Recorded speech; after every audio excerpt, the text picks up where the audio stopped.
DNA में अब वक्त हो गया है हमारे फ्राइडे स्पेशल वीडियो विश्लेषण का, जिसका सीधा रिश्ता आपकी और आपके परिवार की सांसों से है। ये बात तो हम सभी जानते हैं कि हमारे आसपास की हवा अब जहरीली हो चुकी है। हालांकि जब भी प्रदूषण की बात आती है तो हमारी आंखों के सामने जो तस्वीर सबसे पहले आती है वो है धूल, धुआं और खतरनाक केमिकल्स।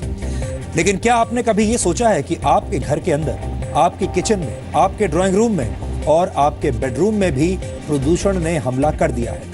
आपको जानकर हो सकता है आपको इसकी जानकारी ना हो, लेकिन ये एक परेशान कर देने वाली सच्चाई है कि घर के अंदर का प्रदूषण यानी इंडोर पोल्यूशन बाहर वाले प्रदूषण की तुलना में और भी ज्यादा खतरनाक होता है। दिल्ली, मुंबई, चेन्नई, कोलकाता और बेंगलुरु जैसे शहरों में स्थिति और भी ज्यादा खराब है। देश के इन महानगरों में बाहरी वातावरण में फैला प्रदूषण तो है ही, लेकिन अब घर का अंदरूनी वातावरण भी सुरक्षित नहीं रह गया है। घर के अंदर की हवा इतनी ज्यादा प्रदूषित हो चुकी है कि सांस लेने में तकलीफ होने के साथ साथ कई तरह की बीमारियां शरीर के भीतर पहुंच रही हैं, जिससे आपके फेफड़े खराब हो रहे हैं। दिल्ली के वल्लभ भाई पटेल चेस्ट इंस्टीट्यूट ने दिल्ली और एनसीआर में इंडोर पोल्यूशन पर एक रिसर्च किया है, जिसका मकसद था घरों के अंदर प्रदूषण की स्थिति का पता लगाना। घर के प्रदूषण यानी इंडोर पोल्यूशन को लेकर किया गया यह रिसर्च न सिर्फ परेशान कर देने वाला है, बल्कि देश की आंखें खोलने वाला भी है। इस रिसर्च में यह पाया गया कि दिल्ली में कुछ जगह तो घर के अंदर का प्रदूषण इतने खतरनाक स्तर तक पहुंच चुका है कि वहां के 14% से भी अधिक बच्चे अस्थमा के रोगी बन चुके हैं। रिसर्च में एक और चौंकाने वाली बात सामने आई है कि औद्योगिक क्षेत्रों वाले घरों में करीब 11.8% बच्चे अस्थमा का शिकार हो चुके हैं, जबकि रिहायशी इलाके यानी रेजिडेंशियल एरियाज में रहने वाले 7.5% बच्चे अस्थमा के मरीज हैं। 43.9% बच्चे ऐसे थे जिन्हें पहले से ही सांस संबंधी परेशानी और कफ की शिकायत थी। हालांकि इस मामले में गांवों की स्थिति थोड़ी सी बेहतर है। ग्रामीण क्षेत्रों में 3.9% बच्चे इस रोग से पीड़ित मिले। इस रिसर्च के मुताबिक जिन घरों में खाना पकाने के लिए लकड़ी या उपलों का उपयोग हो रहा था, वहां सल्फर डाइऑक्साइड का स्तर 4 गुना ज्यादा था। जिन घरों में SPM 2.5 कणों का स्तर ज्यादा था, वहां बच्चे अस्थमा के शिकार पाए गए। इस स्टडी के मुताबिक घर के अंदर धूप बत्ती और अगरबत्ती का धुआं प्रदूषण के स्तर को तय मानकों से 15 गुना ज्यादा बढ़ा देता है। यह स्टडी एक कमरे में की गई जिसमें एक खिड़की खुली रखी गई थी ताकि धुआं कमरे में जमा ना हो। कमरे में धूप बत्ती जलाने से पहले, उस दौरान और बाद में प्रदूषण का स्तर मापा गया। तय मानकों के मुताबिक PM 2.5 कणों का स्तर 60 माइक्रोग्राम होना चाहिए, लेकिन घर के अंदर धूप बत्ती और अगरबत्ती जलने के वक्त यह स्तर 1879.7 माइक्रोग्राम हो गया।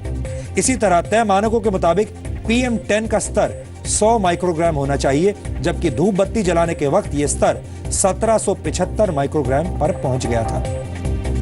सबसे ज्यादा धुआं धूप बत्ती से और उसके बाद अगरबत्ती और मॉस्किटो कॉइल जलाने से पैदा हुआ। ये खास तौर पर जानकारी हम उन लोगों के लिए दे रहे हैं जो अपने घरों में धूप बत्ती का या अगरबत्ती का इस्तेमाल करते हैं। एम्स के सेंटर फॉर कम्युनिटी मेडिसिन ने एक रिसर्च में यह पाया कि इंडोर पोल्यूशन बाहर के प्रदूषण के मुकाबले 10 गुना ज्यादा खतरनाक हो सकता है। आपको ये जानकर हैरानी होगी कि घर में खाना पकाने से निकलने वाला धुआं 20 साल से ज्यादा उम्र के 51% युवाओं के फेफड़ों को नुकसान पहुंचा रहा है। वर्ल्ड हेल्थ ऑर्गेनाइजेशन के मुताबिक रसोई घर में खाना पकाने के दौरान निकलने वाले धुएं की वजह से हर साल विकासशील देशों में 15 लाख से ज्यादा लोग मौत का शिकार हो रहे हैं। यानी किचन से निकलने वाला धुआं हर 20 सेकंड में एक जान ले रहा है। बाहर की हवा में मौजूद प्रदूषण को कम करने के लिए दिल्ली में इन दिनों ऑड इवन फॉर्मूला लागू किया जा चुका है। इस कदम से वायु प्रदूषण पर कितनी लगाम लगी, इसका सही आकलन तो 15 जनवरी के बाद ही हो पाएगा।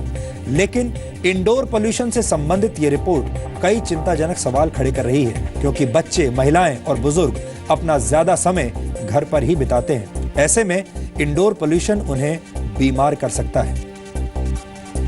घर के भीतर मौजूद वायु प्रदूषण हमारे फेफड़ों के लिए कितना खतरनाक हो सकता है, इसे लेकर लोगों में जागरूकता की बेहद कमी है। और इसीलिए आज आपकी और आपके परिवार की सेहत का ख्याल रखते हुए हमने घर को पोल्यूशन फ्री बनाने के लिए कुछ जरूरी उपायों का एक वीडियो विश्लेषण किया है ताकि आप अपने घर में सुखी और सुरक्षित जीवन व्यतीत कर सकें। मनुष्य का स्वास्थ्य ही उसकी सबसे बड़ी पूंजी होता है। स्वस्थ शरीर में ही स्वस्थ विचारों का वास होता है। और मैं चाहूंगा कि आप पूरे परिवार के साथ हमारी इस रिपोर्ट में कही गई एक एक बात को गंभीरता से सुने और उस पर अमल करें।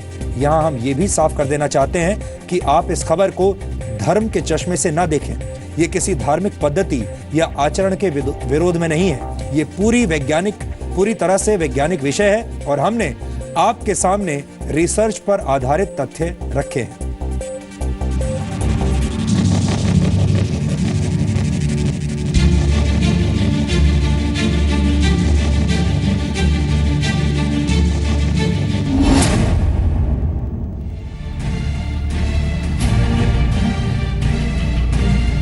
सांस लेना भी सजा लगता है।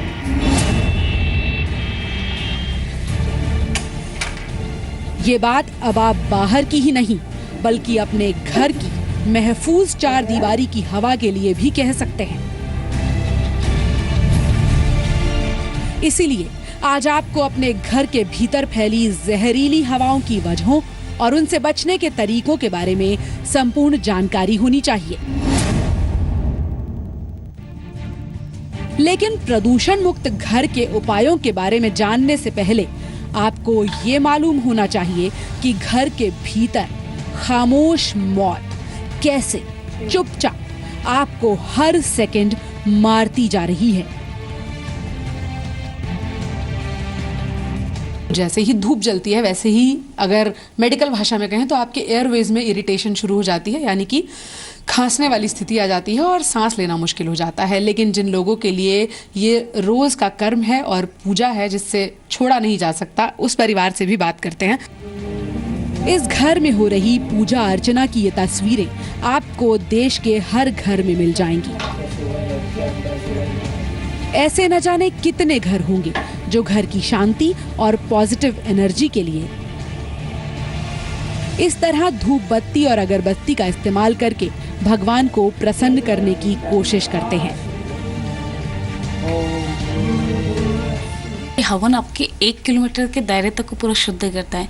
इसकी पॉजिटिव वेव्स जो होती है वो यहाँ पूरा वर्क करती है, तो वो उसी वजह से हम लोग हवन करते हैं। जैसे जैसे बुढ़ापा आता है वैसे वैसे सारी सांस की समस्याएं भी शुरू हो जाती हैं और आपके एकदम पास में यहाँ अगरबत्ती जल रही है, तो कभी आपको ऐसी समस्या आई? नहीं, अभी तक तो नहीं आई। अभी तक कुछ भी नहीं आई ऐसी। रोज हवन करते हैं और मन को बहुत शांति मिलती है। लेकिन इसी धूप बत्ती और अगरबत्ती को इंडोर पॉल्यूशन यानी घर के प्रदूषण का सबसे बड़ा स्रोत माना गया है। एक indoor air quality international concern है। इंडोर एयर पोल्यूशन से हमको बहुत बीमारी होते हैं। ये रिपोर्ट्स के जो भी रिसर्च हुआ है वर्ल्ड वाइड, इसके अनुसार ये साइलेंट किलर कहलाता है। इसके वजह से हमको बहुत इल इफेक्ट्स हैं, लाइक इवन हार्ट अटैक है और लंग इन्फेक्शंस, आस्थमा और एलर्जीज, स्किन एलर्जीज है और even it causes cancer also. धूप, अगरबत्ती और हवन के सामान से निकलने वाला धुआं घर की हवा में धूल के बारीक कण छोड़ देता है, जो सेहतमंद लोगों को भी बहुत बीमार कर सकती है। इतना ही नहीं, मच्छरों की हत्या करने वाली मस्कीटो कॉइल और उससे निकलने वाला धुआं भी आपके लिए साइलेंट किलर बन सकता है। और धूप बत्ती जला करके अगर खिड़कियां वगैरह नहीं खोले हुए हैं और अगर 5 मिनट जलने दीजिए और आप अपने उस कमरे से बाहर निकल करके फिर उस कमरे में आए तो देखेंगे चारों तरफ धुआं जमा हुआ पड़ता है। इंडोर एयर क्वालिटी, ये प्रदूषण हम अच्छे से सोफा में बैठ के टीवी हम देखते हैं, मगर ये हमको जानकारी नहीं है वो भी प्रदूषण ये इंडोर एयर क्वालिटी को इफेक्ट करता है। वैसे घर में प्रदूषण के अन्य स्रोतों में किचन में खाना बनाते वक्त उठने वाला धुआं और घर के अंदर धूम्रपान यानी स्मोकिंग भी बड़ी वजहें हैं। हालांकि घर के भीतर बेहतर वेंटिलेशन यानी कमरे के हवा में आने जाने का पर्याप्त रास्ता हो तो प्रदूषण का असर थोड़ा कम हो सकता है। बहुत अच्छा एग्जॉस्ट नहीं होने की वजह से उसमें का जो छौंक लगता है या कोई भी खाना बनता है उसके धुएं होते हैं, वो भी एक कंट्रीब्यूट करते हैं इंडोर एयर पोल्यूशन का। मिसाल के तौर पे जिस घर में आप देखिएगा कहीं एग्जॉस्ट भी लगे हुए होते हैं, एग्जॉस्ट का जो पंखे हैं उसको ज़रा टच करके कभी आदमी देखे, वो ब्लैक, पूरा ब्लैक हो जाता है, हाथ ब्लैक हो जाता है टच करने से। तो जस्ट इमेजिन कीजिए कि जो माताएं बहनें या जो लोग खाना बनाते हैं वो डेली उस चीज़ को इनहेल करते हैं तो उनका लंग का क्या हाल होता होगा।